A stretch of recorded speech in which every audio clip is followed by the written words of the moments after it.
CM Punk is back in wrestling is a sentence that I always envisioned I would one day have to say on this channel, but when I did envisage it, it was a little bit more like this. Hi guys, WhatCulture Wrestling's Adam Cleary here, and today's news is that CM Punk has returned to professional wrestling. CM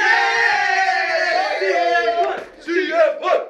CM Punk! CM Punk! CM Punk! CM Punk! But it's not that, is it? It's just CM Punk is back in wrestling. We think last weekend, maybe, and some other weekends before, perhaps, I guess. Yeah, if you're just catching up on this story now, CM Punk, the voice of the voiceless, the best in the world, the whatever else he calls himself, made a shocking return to wrestling over the weekend at an MKE event in Milwaukee. He was in disguise and he ran into the ring, he hit a GTS, threw somebody onto somebody else. That was the end of the match, and then he just made his escape. It was very good.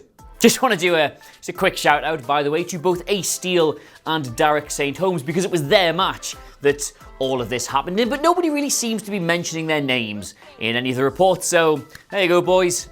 Cleary's got you. Anyway, after this happened, rumours began to circulate that this was none other than former WWE champion CM Punk, and the internet did that thing, didn't it, where it does, where everybody loses their mind. Super internet mode.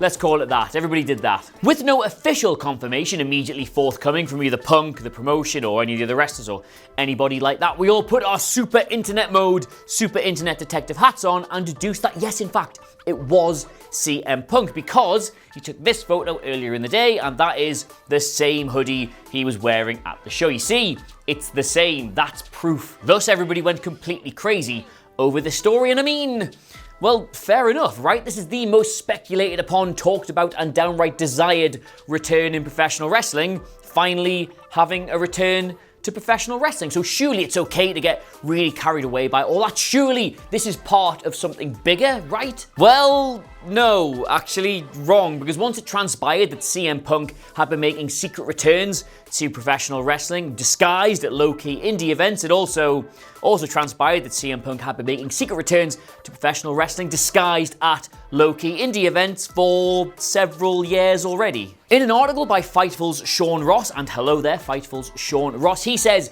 that CM Punk has definitely done this before, specifically December the 4th, 2015 at a freelance wrestling show in Chicago, Illinois.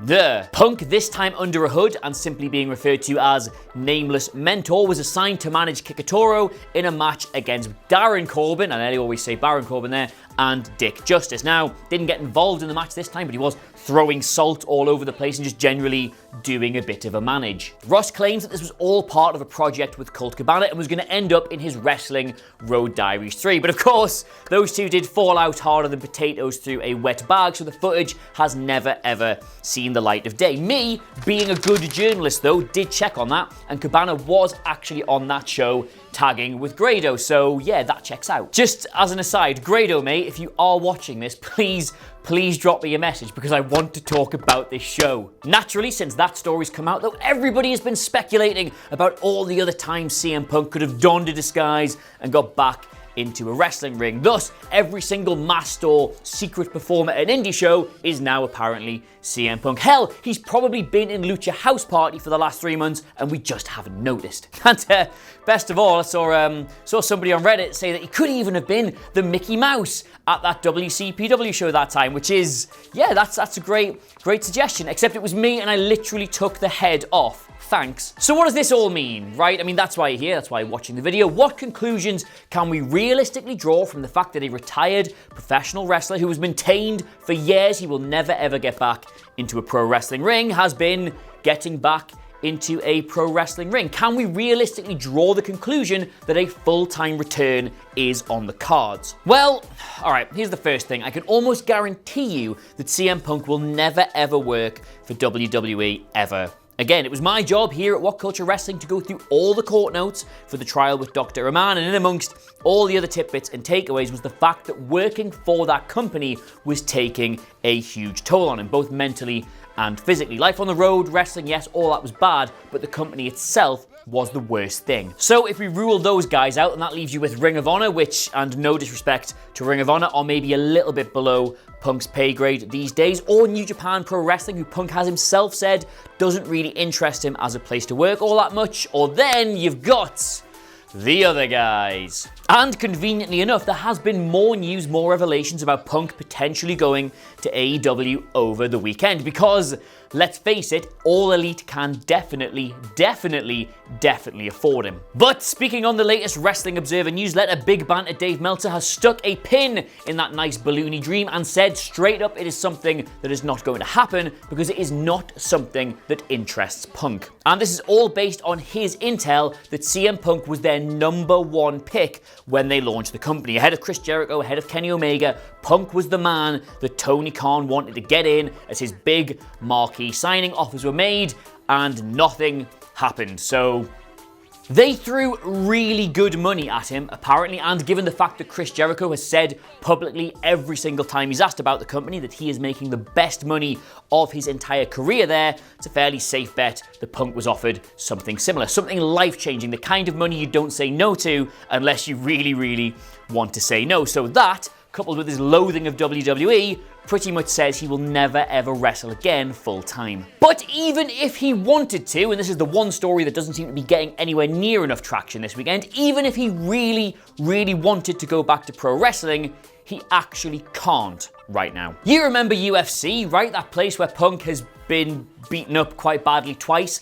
Already he is still contracted to them. He's still training to work for them. Yes, despite the losses, despite the bad publicity, despite the fact that UFC are reportedly not even planning to ever use him again, they are not releasing him from his contract. He continues to be a part of that roster and is hopeful in his own head of once again getting back into the octagon. He even said in an interview with 411 Mania last year that he thinks he'll get another shot sometime this year. He's hopeful of doing that again. So even if he wants to wrestle, he's not a wrestler. And yes, as nice as it would be to get carried away by these one-off appearances under a mask, which we are 99% sure was him, we've had no official confirmation from the man himself, it should be pointed out, it's just, you can't do both. They will probably let him get away with doing something like that, yes, but not being a full-time wrestler. Like Ronda had to leave to go do that. Brock's never successfully juggled them aside from that one-off thing that was this huge publicity stunt. You don't get that kind of duality. And I understand that's really frustrating to hear, and you're probably sitting there pulling your hair out, wondering why on earth would he do those appearances knowing what it would do to the fan base if he's actually got no intention of ever wrestling again. And the answer to that is incredibly simple, because he has already told us. ESPN Radio, 3 years ago, Punk is on there promoting his fight with Mickey Gall. He gets asked directly if we will ever see him wrestle again, and he says this: it's one of those never say never things, but it's not going to be anything televised. It's going to be me in a ninja outfit wrestling one of my buddies, and nobody's ever going to know. Now, I wouldn't go so far as calling that a ninja outfit, but he told us he was going to do that, and he did it. So where does this leave us all then as CM Punk fans? The man leaves WWE under a big cloud, then goes through lengthy and traumatic court proceedings that sour him on both the industry and the company forever. Then he moves into MMA, tries to make a go of that, but gets beaten up badly twice, all the while making these secret little indie performances with a view to producing some kind of video. Then gets offered the deal of his life under favorable circumstances with a company he probably would quite like to work with and some of his friends, but turns it down all the same. And all the while, his name is still getting chanted in wrestling arenas across the world 5 years after he left. What does that mean? What does it mean? What is the truth between CM Punk and pro wrestling? Well, likely the only person who knows the answer to that is CM Punk. He is doing his own thing. He was doing it when he left the company. He was doing it when he went to MMA. He was doing it when he did all these little indie shows. And he was doing it last weekend when he donned that mask and gave somebody a GTS. He's doing his own thing. And he always will, because that's CM Punk. So there you go. I wish I had better answers for you, but we likely never will, because the man is an enigma, and that's probably why he fascinates us all so much. But let us know what you make of this whole thing in the comments below, and of course, don't forget to like, share, and subscribe. But in the meantime, though, thank you so much for watching. I have, of course, been Adam Cleary, the voice of the moistness or something, I don't know. I'll see you soon. Hi guys, I'm Adam Wilborn from WhatCulture, and if you're a fan of what you've just seen, then make sure you subscribe to WhatCulture Wrestling on either iTunes, Spotify, or wherever you get your podcasts for daily wrestling podcasts, where we not only review Monday Night Raw and SmackDown Live, we also discuss the events before and after of pay-per-views. We have roundtable discussions discussing burning wrestling issues, interviews, and a roundup of the week, complete with a bloody good quiz, of course, on WrestleCulture. Thanks for watching. I've been Adam from WhatCulture, and I'll see you soon.